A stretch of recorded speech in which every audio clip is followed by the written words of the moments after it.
Welcome back to Beyond the Blueprint, presented by MP360 Design and Build. I'm your host, Paige Moses, and today I have Sam Sloane from Grothouse with me. So today's episode is for my design lovers, my builders, I have a Pinterest board of my dream kitchen people, or just anybody who truly appreciates insanely good craftsmanship. Grothouse is a company that's truly redefined what a countertop can be. We're talking about next level design, heirloom quality pieces, and a company that's made serious waves in the design and build industry. So let's get into it. Awesome. Welcome, Sam. How Hi. are you? Yeah. So this is Sam Sloane from Grothouse. Thank you, Paige. What a great introduction. And obviously with MP360 being our partner here in Kansas City and beyond, we're just excited to be here. This is super. So thanks so much. What a great intro. I'm going to have to take that down. Is this your first podcast? No, it is not. Oh, wow. No, I've done a couple others, but again, not design related, long history and other things. So, but I appreciate this. And this is exciting. Excited. And I love that we're, kind of talking about Grothouse. Is a perfect time to be talking about not just the firm, but what we do and how we do things. And I think for those of you out there in the audience listening, really the design community, having a sense of a little bit more about how we work, who we are, not just a nameplate or an advertisement, but also, with real people utilizing our product and our manufacturing to go for there. Absolutely. So, We're excited to have you. So let's get into, if somebody doesn't know who Grothouse is and what they do, let's give them a quick little synopsis of what you guys specialize in. Perfect. So the company is Grothouse. It's actually, the name is Paul Grothouse is the founder. It's his last name. It's based in Pennsylvania, a little town called Gurmansville. You can't find it on a map, but that's where everything's located. So it's in northeastern Pennsylvania. If you're familiar with sort of Philadelphia area, Allentown, up in that region, it's actually located on Paul Grothouse's farm. Most of it, we have another facility.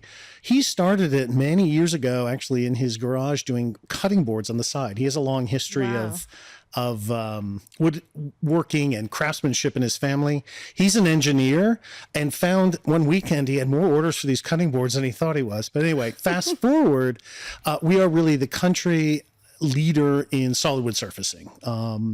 We've been doing this for 27 years. We are really known as the industry leader, but also sort of the design leader for solid wood surfacing. And when we talk about solid wood surfacing, we truly are meaning solid wood, no veneers, there's, no hollowing out, but also surfacing in the form of, horizontal, vertical units, things that can be done fully customized with a real eye toward not only the engineering, but then the finish as well.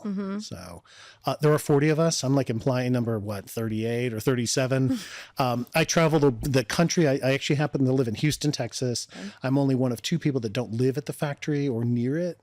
But from Houston, I'm able to fly almost anywhere. I cover most of the Western United States, including sort of Ohio West, really visiting our top dealers, throughout. So like MP360, some of the dealers out in the West Coast, et cetera, really kind of walking through what we do, showing off new products, but also helping them position the product with the right audience, not only the users, but the designers who really make this go. Yeah, absolutely. So it sounds like it started as almost a cutting board company. How did he evolve into countertops? And now, you guys do more than just countertops. We have amazing shelving, islands, all sorts of things. So how did it evolve? I think over time he was found that there was a niche, and with the craftsmen he was working with from the local area, but he found a niche for really highly engineered wood surfacing. And there was really no competition. There were a few other companies doing it in a lot of local markets. There's someone who, there's always someone who's like, I've got a guy in a garage who can do this for me.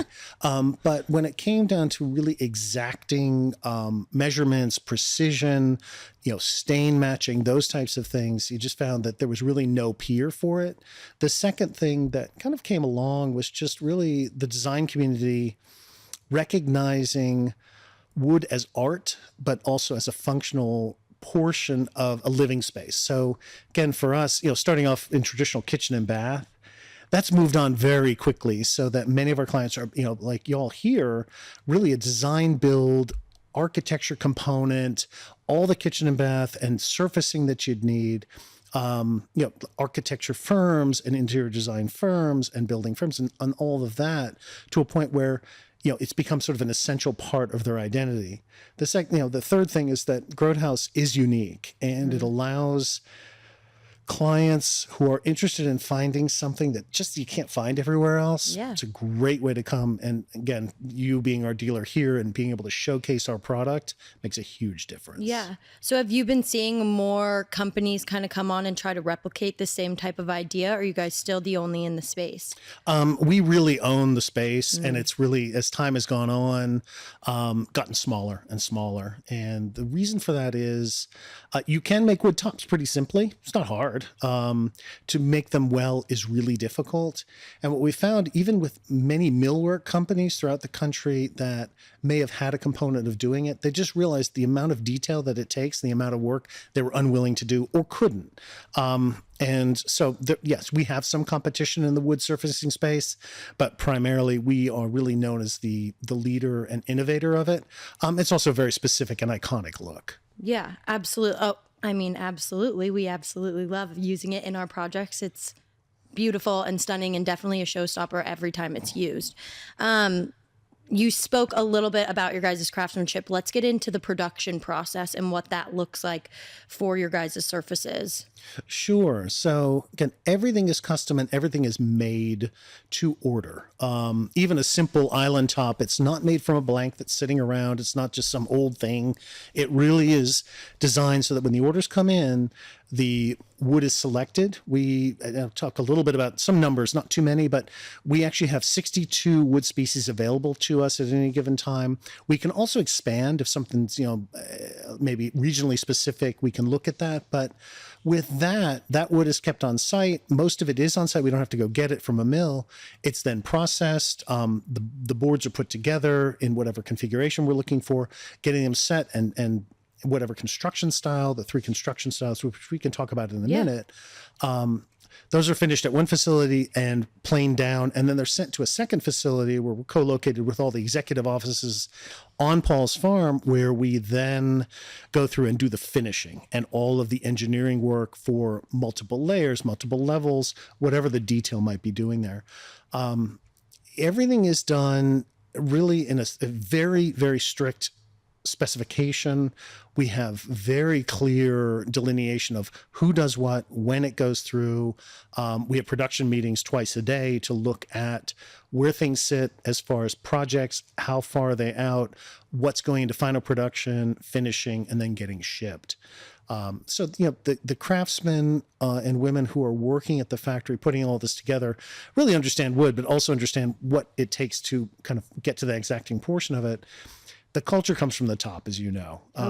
It's a huge part of it. Paul is very involved in the business, but his engineering background and his attention to detail, but is also his fostering of growth within the company, has created an environment where everybody has ownership of every step that they take and has the ability to make some changes if needed, if something's not right. Well, that's what makes the team great, and that's what makes it evolve in a positive way. Yeah. So what types of wood finishes do designers request most right now? And how have you seen that change?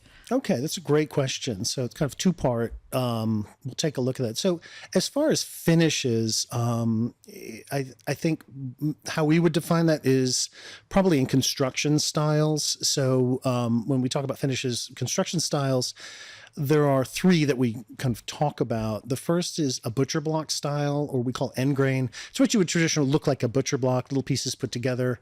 That has always been iconic for us, and the way we do it, and the thicknesses, and the size. We do still see a lot of that going through. We are seeing a lot more of the wood being turned on its edge into an edge grain profile. So very long boards, very thin. As you're looking down, it's sort of like think of a basketball court or think of a bowling lane, like that, all the way down. And it just gives the wood a really interesting profile with the grain and such, and very, very exciting. And then obviously with the flat grain, which is more like a floor plank or a piece of furniture, we see that. As far as finishing it, matte finishes are still number 1 for us. We do a lot with our different coatings and staining where you can get a higher sheen off of it. But as designers are marrying our particular product with stone, which has its own inherent, unless you're into like a soapstone or something like this, has its own inherent shine value and reflectivity, they want a matte surface. And we've been able to accomplish that beautifully. That's awesome. Could we talked about it a little bit earlier today, but let's talk about those finishes and what makes them up and how they are still food grade safe and all things like that makes it still functional in your living space. Sure. No, I appreciate that. Yeah, we had a nice time earlier today. It was fun. Good group of designers here. Good food, good camaraderie. I think, we got to talk a lot about it, had some laughs. It was nice. It was good. It was an interesting crew. And I think helped propel not only your own sort of design sense here, but, bring to the fore something that a lot of people aren't really familiar with. So also, we're located in the Midwest, so Midwest is also the last to get a lot of different design trends. We're a little more basic, I would say. Around here, it's kind of starts on the coast and moves inward. So it's definitely something different that our people are kind of being turned on to. So I think it's something that's evolving in a different taste that I think really sets people apart. So we're excited to be able to share that with this market as well. So yeah, I would agree. I would definitely agree. There's a more traditional set of design ideals here, although, there are a lot of places moving the element. I mean, the architecture capital really of the United States is Chicago. And I mean, you can see it just in the iconic downtown and everything else. So that does bleed through. There is some of that. But yeah, obviously there's a more traditional sense here. And, talking about the finishes. So there's really there's three different sort of finishes that you can go through with us. And really the genesis of this came from the fact that a lot of people and designers are worried about wood and water together. So that's really, the old story I talk about is I lived with my aunt and uncle for a long time, going to school and such. And God, I would open a can of Coke or soda and you'd hear that. And then all of a sudden I'd hear this, get a coaster from across the house. And it was always this idea of, and it was in New York. So it was on Long Island. And so it'd be humid, but you always had to use a coaster. It was always this fear of wood and water, wipe it up and do this and it would leave rings. Well, looking at that about 20 years ago, we developed, and we're not unique to the market of using some sort of coating on the wood, but we developed with a yacht company that was creating a waterproof surface for boats and the interior surface of boats. We used their process to come up with basically our own material called Dorada. It's a trademarked and registered product. It has its own formula, which is utilized as a one-time application at the factory, and it makes a completely waterproof surface. And that was the game changer for us in being able to have a designer say, you don't have to worry about putting a coaster down. The technical specifications allow for us to go from a very shiny sheen, if that's what the design calls for, let's say a Miami or New York penthouse or some sort of maybe commercial space or what have you, or all the way down to what we call our newest iterations, Dorada Zero, which is a matte finish, but still retain the same properties. And what we're trying to do is make wood as versatile as people think stone is. Yeah. And even more so. So how do people care for those products? If somebody wants to have it in their home, I know somebody's going to be like, okay, well, how do I take care of it after you guys all install it? And I want it to last as long as possible. What can they do to extend that lifetime? Not hammer nails into it and not light fires on it, I think are two good starts, but and I'm going to back up just for 1 second on the same thing, but there is a mineral oil finish that we use, sort of like on that butcher block we were talking about, that end grain. That does require a little bit of maintenance from the client because it's truly a chopping surface that's completely designed to be utilized in the kitchen. So to maintain that, really, and here in the Midwest where it's dry in the winter, but it's somewhat humid in the summer. Yeah. I mean, it's not Florida and it's not, Aspen, but, every 6 months or so, a good dousing of mineral oil on it will keep that going forever. And if you need to refinish it, that one you can sand it down and that'll come back to life. As far as the other finishes that we have, it's really, you don't put things that are too hot on it, but it's designed to be something that you can kind of leave. And the example I use is red wine. That seems to be the number one concern, what people are spilling all over the country. Yes. I mean, from Miami to Alaska, people are like, what am I going to do if I spill red wine? We all have the same problem. I know. So Just dumping red wine all over the place. But in doing so, what we're trying to do is make sure that the finish, if someone dumped red wine on it and left it there, and then they had some shrimp cocktail and they left that on there, it's not going to damage the clear coat on it. It's also not going to damage or stain the wood. And that's the difference with that particular substance and how we do it. But basically, to keep your wood looking great, it's really just, again, using it, treating it gently, but as you would with any other fine piece of furniture, but understanding that it's got some protections that are allowing you to leave cans on it and do things with it if need be. Does that make sense? Yeah, absolutely. How do you guys balance that trade-off between craftsmanship and innovation? It sounds like you guys have evolved and moved through many phases. So how do you keep that craftsmanship to the highest standard that you guys have? I think that's the core of it. So as you said, there's innovation, and we're doing that constantly. There are a lot of, it's like Willy Wonka's chocolate factory. There's some interest, and Paul being very imaginative, but also all of us who are involved in this come up with different ideas. A lot of them, hit the ground kind of, and they don't work. But at the core of it still has to be the fundamentals of what we do, which is very simple. We put pieces of really nice wood together, put it together for permanence, put it together for utilization, and coat it in a way or process it in a way so it's going to look beautiful and not change over time as far as shape or size, or be able to manage that. But then, things that I think of, our floating shelf system was a really big innovation. Introducing Qi charging into our countertops is a huge one. If for those of you who are not familiar, Qi, we should go down that. Yeah, This is a good place. Yeah, so Qi charging is the technology. It's an induction technology. Many of you are probably familiar with it from your cars. You put down your phone and boop, it's charging it up in the background. We've been able to integrate into our wood surfaces, and any of our wood surfaces. Took us a long time to find the right units, but we can embed it in there so that you have a seamless wood surface, has a little indicator on it, a little diamond, or a diamond with a G for Grothouse, of course, in there. But if you lay your phone on that icon, it will pick it up and it'll charge it. And it works for Android, iPhone.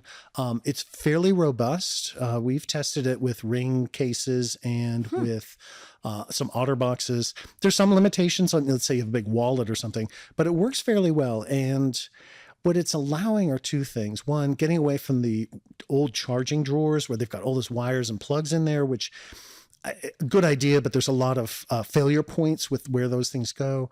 Two is most people, when they get home, if they want to drop something, they would like to charge their phone, but they want to be able to see it. People get nervous when they can't see their phone, especially if you're coming home and you've got children or something else.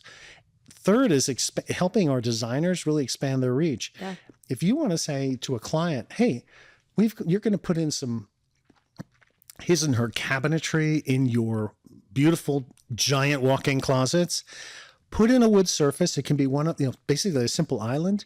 Protect your jewelry, protect your fine watches, warm up the room a little. But the second point, let's put a charging station in there. They're fairly inexpensive, so that when you're in there, you can put your phone down, have it charging, and you know where it is, but you can also see it. We've also utilized it in bedside tables. We've done it in our floating shelves. It gives some versatility. But what we're trying to do is allow the designer to use it as a part of our product to get in other parts of the home that they may traditionally not have been. So speaking off of innovation, and that's one of those things that helps a designer as well. What if a designer has an idea for something, but it's not necessarily developed yet? Could they still bring it to you? Oh, of course. So we are an innovation company. I mean, I know that's been trademarked, so we're not going to say that again. But there are a lot of things that we can do, again, with the engineering and the sort of idea. A perfect example, we get a lot of call. We have a whole custom furniture division as well, Paul Grothouse Fine Furniture. But we have call often when designers are just, looking at something. Can we do the legs on it? Can we do hardware accents? And if you look on our website, you'll see a lot, or on Instagram, there's a lot of imagery where you'll see add-ons. We encourage that. We try to pride ourselves on not saying no, but here's a different way. And if it's something that really just can't be done, but trying to find a way to get it done. And that can be even, there was a bar we did a number of years ago in Atlanta, I believe, and we sourced these brass elephants that are the holders for the brass rails that go around the bar. That's pretty cool. But yeah, so we will do those kinds of things. We created a beautiful piece for a designer out of San Antonio. We did the reading and the whole 9 yards for it out of a design that she had drawn up. We're happy to do so. So what makes a great collaboration with builders like MP360 or designers? Perfect question. Great segue from, just sort of talking about what our product is and how we've developed. It's really a mirrored culture, and it's sort of a cultural thing. But, the work that we've done here, and I got to know you, more the last time I was up here and then today. I've obviously known some of your designers for some time, but really a great collaboration for us is designer driven. So I'm in front of hundreds, if not thousands, of kitchen and bath and architects and designers across the country doing presentations, but also just learning about their business. And one of the things I've found is, one, we have to have ownership from the top, which we certainly do here. Like, the top is bought in 100%, even to the point, like, you got to come down here. I don't know how many people are listening, but please come on down, because there's a beautiful display of ours. But like, this showroom is absolutely stunning. Plus it gives you as a designer a lot of food for inspiration and things. And they've really, again, a little plug for you, but more than that, just walking in here, you can see elements that you probably wouldn't see in other places. And I love what you've done here without pointing behind me, which doesn't Thank you. translate. We'll put up a picture or something. Yeah, but there's a really beautiful display that they utilized our product and some very specific type of wood and construction. But yeah, do come down and take a look. So great collaboration starts at the top. Like, hey, we've got buy-in, but then it's got to be designer driven because they're doing the interface with the client. It's the client's dollar, but they are coming to a designer specifically because they value what their money is, but they are unable to make decisions, nor do they want to, nor have the time to. Mm-hmm. They're going to go to people that they trust, that have the bona fides in the community and have experience, even if they're new, but something to show for it. And they're coming there and they're relying on them, in some cases spending hundreds of thousands of dollars. They want that designer to have the ability to show them things they haven't seen before, develop ideas that are different. And that's what's happening here, but also with our best designers across the country. The designers really push our product. And what I mean by that is, it's very rare for a client to come through the door of anywhere or and walk in with their hands on their hips and say, I'd like a wood top today. They just don't do that. And even rarer for them to say, hey, I'd like Grothouse. Yeah. Now, I will say, just sidebar, we just talked about this. Mm-hmm. The amount of repeat business for people who already have a Grothouse top is very high. And that will segue. That just keep that in your mind for a second. Repeat business for people who've done business with Grothouse before, very high. Not just designers, but like the homeowners and such and builders. But they're coming here because they want that collaboration with that designer, and to bring them things and to drive through it. The designers have to push a little bit. Offering, just the idea of a wood top, but really incorporating into the designs. That's the best collaboration we can have. Or if it's an architect or something like that, having them specify our product either by name, either by Grothouse or Dorada, which is the clear coat that we talked about, makes a huge difference. Mm-hmm. And then, like for you, having designers in and understanding the product, they may not go to us directly. They can come to you, but having a place where we know and we are confident that our products can be accurately represented, but also the detail work can be worked out beforehand makes it so much easier. Absolutely. So yeah, that's, I think, the best. The other thing for anybody who's sort of new to the business possibly, or thinking about getting into the business, or maybe younger, or even has an established business. We were talking about that repeat client. Yeah. Ultimately, we're here because we want to obviously make an impact, but we're also doing this. We're making a livelihood, right? And it's a great way to do it. For a young designer to have a product like Grothouse or some of the other things that you feature here, which are found nowhere else, really gives them the ability to be different and make, even in a small way. It doesn't have to be a huge commitment of like a whole kitchen, but even a small thing that creates something a little bit different than the other designer down the street who doesn't have access to it, or, going to a mass marketplace where they're just doing a lot of, slabs of stone or what have you, nothing against it, but having that little element. The second thing, the number of those clients who are coming back to that designer will remember that. They'll say, absolutely. oh yeah. And I mean, as long as they were treated well, I mean, there's a lot of, it's not just like, oh, the wood top was so perfect, I don't care about anything else. But that element, and they will come back and ask for it again. And if you were in a place where you can go to a place like MP360 and get it all day long. I think that speaks to what you guys have to offer, because I think many people, I mean, not only people in the industry, but outside the industry as well, I think there's a misconception about having a wood surface, especially in a kitchen or a high traffic place like that. And so I think being a designer or a builder who brings this to them and really knows the ins and outs of the product and shows them like, no, this is something that you're going to absolutely love. And then they live it, they love it. And that just builds trust and transparency with you as well. And it's just something that's unique and sets you apart. So I absolutely see exactly why those people are getting repeat customers, and I applaud them for that. Yeah. What do you think is probably the most standout project that Grothouse has done, or any favorites of your personal choosing?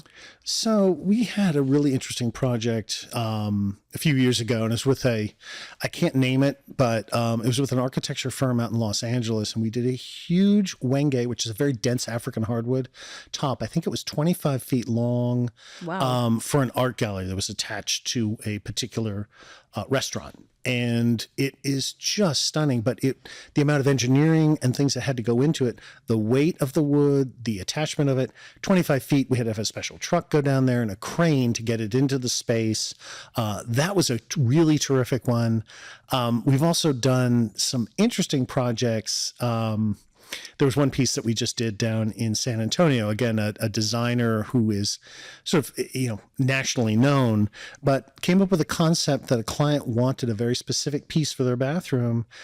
We designed it with her, built it, and executed it. And now it's actually featured in our blog posts and such. You can take a look on the website. Yeah. But those are two that I think of just sort of demonstrating some differences.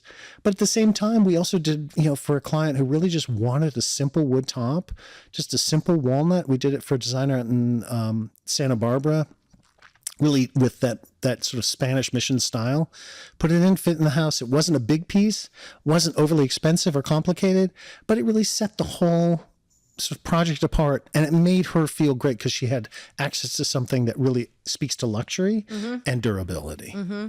So how do you guys stay ahead of that curve and make sure that you guys are staying on top of all the trends and the latest looks in the luxury space? So that's a great point, or a great sort of topic, in that the way trends are now sort of so quick. Not that long ago there was the color of the year, which they still have, but literally it is now the color of the month. And since so much of design, two things have happened. One, it's regionally driven. So what you may see here in Kansas City may be different than what you see in Miami as far as overall trends.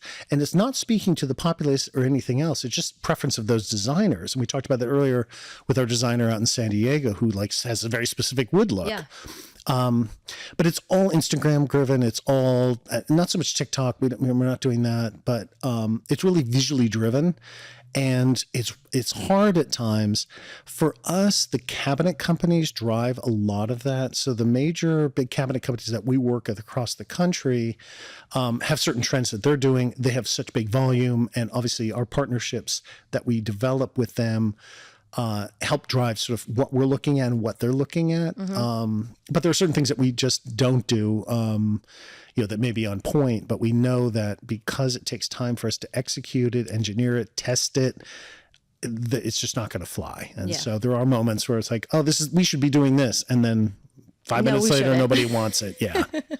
So what are you seeing from those cabinet companies, as far as it goes for countertops and those trends, or just overall trends that you guys are a part of in that space. Sure.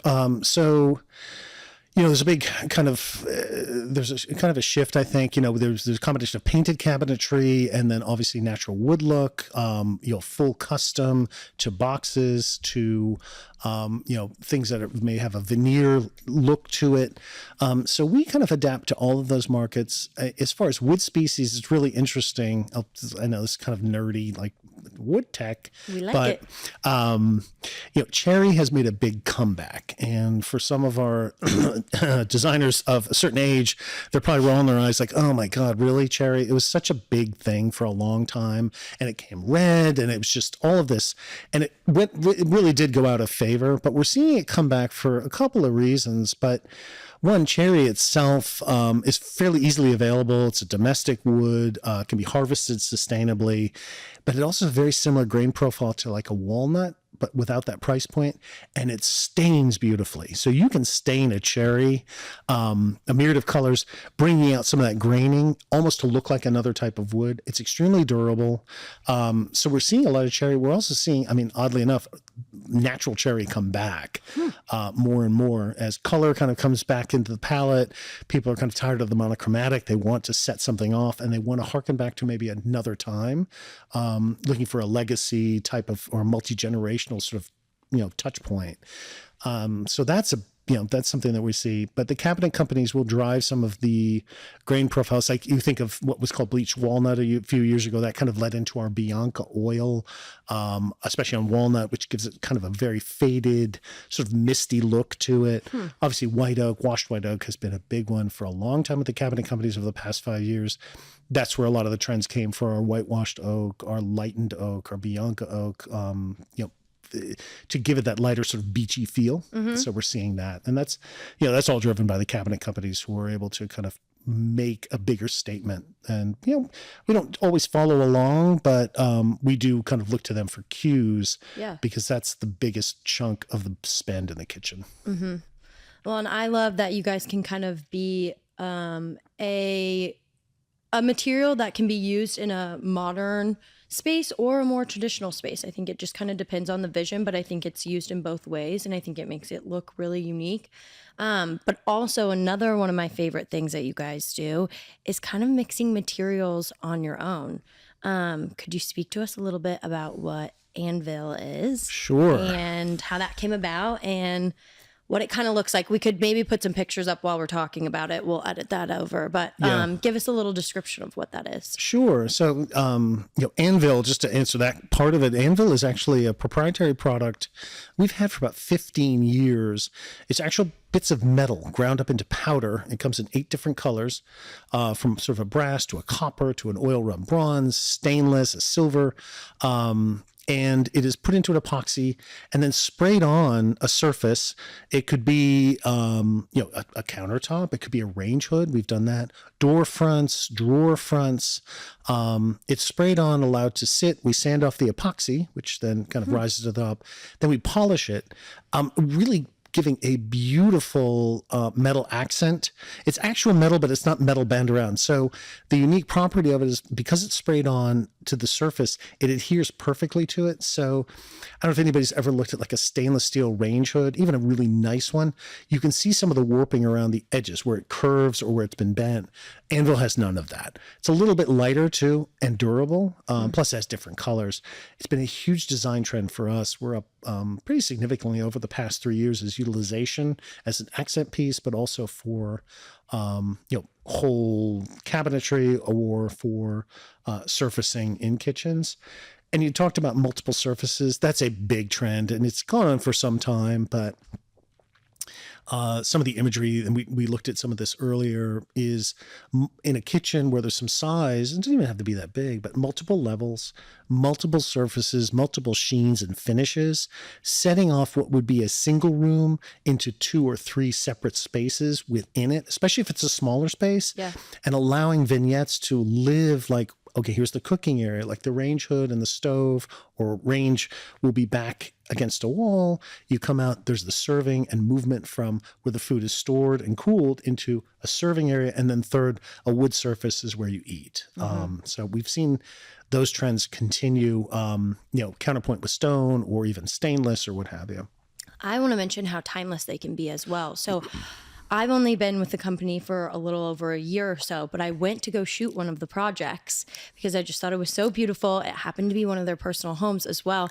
And I went in there and they have a live edge island in their kitchen for their countertop. And it was stunning. I went in there and I took all the videos and pictures and I left and I was like, you guys, this project turned out incredible. Like, when did you finish it? And they're like, oh no, Paige, we've done that like 5 years ago. And I was like, I literally thought you guys did it yesterday. I finished it yesterday. It looks beautiful and stunning and timeless. I mean, it's gorgeous. And it's something I haven't really ever seen, especially in this area. Especially as a focal point in the home. It's really, really beautiful. Yeah, it's kind of funny you bring that up. Like, people will spend whatever they're going to spend on their kitchen. But often, they've put a significant investment in their appliances and their tops, and then they get a wood surface, and the first party they have, everybody's crowded around the wood top rubbing it because it's just something a little bit different and unique. You mentioned the timeless nature of it. We are wood, I think, for most designers and anybody sort of out there, would seem to be a more traditional surface or a traditional accent, but the way we can configure and finish the pieces, we've done work with some extremely modern kitchen design and home design, and you can think of various names that are out there, Italian design and German, some of the French designers, so that it can be something that's utilized in one of the most, let's say, I don't know, Spartan German kitchen, but we can have a piece in there that will really be engineered with an undercut edge and appear to float, so to not take away from the aesthetic to all the way to some, sort of like a Wisconsin cabin on a lake. So it's interesting there. And then third, and then I'll stop yapping, but live edge. That's what you're here for. Yeah. I can go for miles with this yapping away. But live edge is really when you take a board that actually still has the bark or tree on it. We take the bark off, but it's allowing for this really interesting variation of the wood. We have access to about 300 live edge slabs at any given time. So as a designer, if you're interested in that for your client, come here. Obviously, MP360 can get on the website and do that. But we also have an engineered live edge for someone who may not be in the budget. It's not the cheapest option, but still beautiful. But you could do an engineered live edge as well. And it just really sets things off. Think of a mantle or floating shelves in that. Stunning. That's very unique. Yeah. Are there any finishes or new technologies or ideas that we should be looking forward to from Grothouse? I think, we're obviously continuing with the Qi charging. We've done a lot of that. I think that integrated idea of charging, who knows where technology will go with that. We rely on things like the Consumer Electronics Show and some of the builder shows to really sort of determine where that's going to mass market. We are possibly looking at some different finishes for anvil that has not been announced yet. I'm not going to go into actual colors. We have 8 currently, but there may be some opportunity for something new. Stay tuned to this space to find out more. And then really just, the adaptation of where we fit. We are working on some jobs and just getting it out there. We're doing a really interesting piece down in Florida where it's a series of very large wood panels in a pyramid shape that are attached to the wall with our magnets. And so they can be utilized in different ways. It's a really interesting, I don't have any pictures yet. Once I do, I'll share them, but it's just a very interesting project, and being utilized in that way of getting wood off the horizontal and into the vertical has really made a difference. We're seeing a lot more of that. So those are innovations you'll see. It's using wood as a substance, again, that can be elsewhere. That's super interesting. So, I mean, you guys have clearly evolved very much through this timeline of being in this space. But what keeps you guys inspired to be looking for the next thing and working on all these innovations and keeping your team's craftsmanship up to the highest standard all at the same time? It's really a combination. I mean, ultimately, the final product, I think, for everybody in the factory, from Paul himself to even though I'm not up there, but seeing the final product and the care that goes into it, and the concern, and making sure that when it comes, it's absolutely perfect, and the joy and elation that it can bring, is really a big one for us.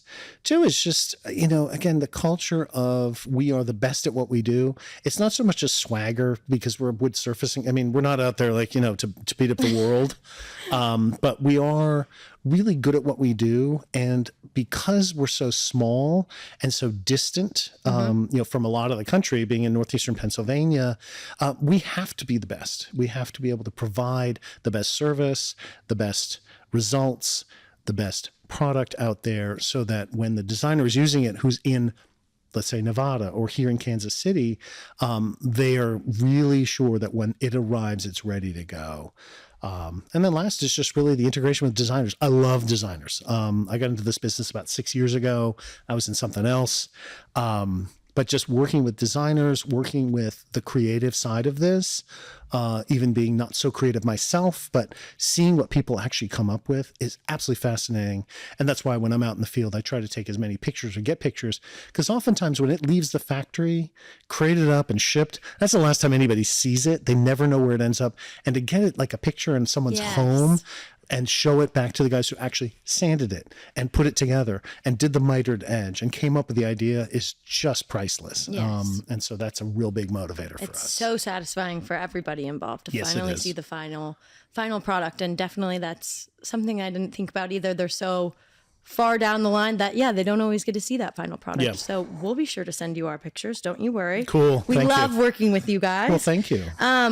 What if somebody wants to spec Grothouse in their next project? What can they do? So best thing is to really find the dealer. And in this case, we're talking about working with you here in the Kansas City, Kansas area, but even further afield, going to a place like MP360, you can start online and look at imagery and inspiration, get some details, but ultimately our dealer has access to certain things that are not available to the general public or just even to the trade, as far as imagery, design sensibility, really talking to them about what you're trying to do.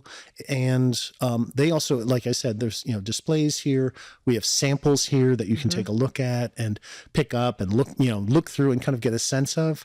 That's really the simplest way. And then they can take over really with all the mechanics, although there are not a lot of them, but we need to make sure that it's simple and easy and well communicated to do business with us. Again, because we are remote, it's not just like we're down the street.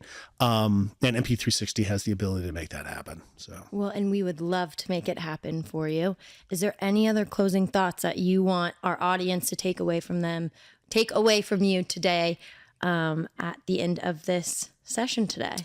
Yeah, I guess, the one thing that has always struck me about wood and wood surfacing in general, the most important decisions of my life, and some of them not so great, some of them really great, have always taken around, been sort of discussed around a wood table. I think of, some trouble I got in high school. Well, we went and sat down at the dining room table, which is wood. When I got married for the first time, had that discussion and we were around a wood table. Wood really evokes for many people an idea of connection of family. It's an organic surface of cohesion and putting things together. And I just, keep that in mind as you're looking at different surfacing. It's a really way to add that element back into some of the design that's come really technical. And so that's sort of what I kind of leave with everybody, is this idea of I love that the thought. Evocative nature of it. Yeah, that's a very unique way of looking at it.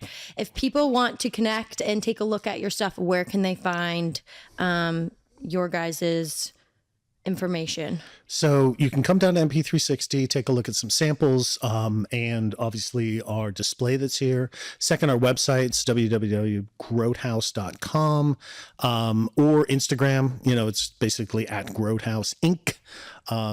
Easy enough to find a lot of imagery there, and a lot of inspo.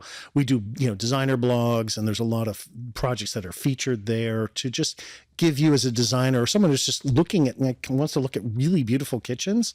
It's a great way to kind of get familiar with us. Well, awesome. And I appreciate you for sharing all your lovely insights with me today and spending a full day with us here You're in Kansas welcome. It's City. been fun, Harry. We've loved it. Well, thanks. So thank you so much for joining me. You're And welcome. as always, be sure to like and subscribe, and then make sure to check out our Instagrams. We have MP360 Design and Build, and then MP360 Cabinetry, as well as those websites. And we'll see you next time.